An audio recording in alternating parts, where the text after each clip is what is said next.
ഈ ചോദ്യം നോക്കുക. 5, 7, 9 കൊണ്ട് ഒരു സംഖ്യയെ ഹരിക്കുമ്പോൾ ശിഷ്ടങ്ങൾ യഥാക്രമം 4, 6, 8 വരികയാണെങ്കിൽ ആ സംഖ്യ ഏത് എന്ന് പറഞ്ഞിട്ട് അവിടെ ഓപ്ഷനിൽ 4 ആൻസർ നിങ്ങൾക്ക് തന്നിട്ടുണ്ട്.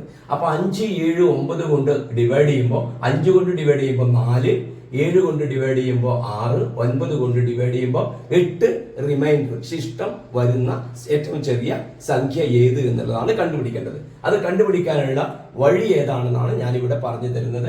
ശ്രദ്ധിക്കുക. 5, 7, 9ന്റെ LCM കണ്ടുപിടിക്കുക. 5, 7, 9 ഇതിന്റെ LCM കണ്ടുപിടിക്കുമ്പോൾ നിങ്ങൾക്ക് ഈസി ആയിട്ട് എഴുതാൻ പറ്റും.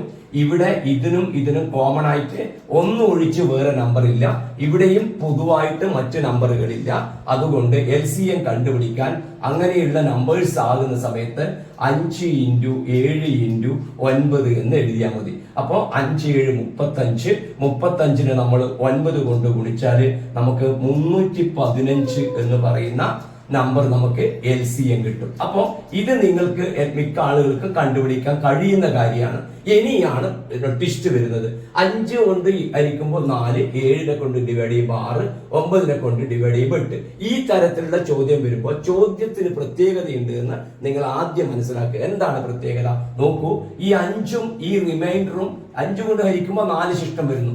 5ഉം 4ഉം തമ്മിലുള്ള ഡിഫറൻസ് നമുക്ക് കിട്ടുന്നത് 1 ആണ്. നോക്കിക്കോളൂ. 7ഉം 6ഉം തമ്മിലുള്ള ഡിഫറൻസ് നമുക്ക് കിട്ടുന്നത് 1 ആണ്.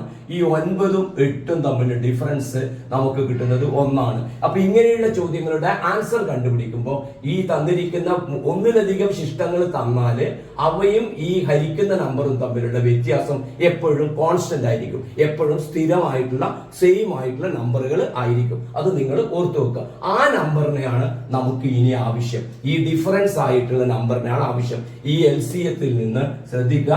ഈ LCMത്തിൽ നിന്ന് ഈ കോമൺ ആയിട്ടുള്ള ഈ നമ്പർ നമ്മൾ സബ്ട്രാക്ട് ചെയ്യുന്നതായിരിക്കും നമ്മുടെ ആൻസർ. അപ്പൊ നമ്മുടെ ആൻസർ 315 - 1, അതായത് 314. ഈ നമ്പർ എന്താണ്? എല്ലാത്തിലും വരുന്ന സെയിം ആയിട്ട് വരുന്ന ഡിഫറൻസ് ആണ്, വ്യത്യാസമാണ് ഈ നമ്പർ. ശ്രദ്ധിച്ച് മനസ്സിലാക്കുക. അപ്പോ ഈ പ്രത്യേകത വെക്കുക. ഇത് LCM കണ്ടുപിടിക്കുക.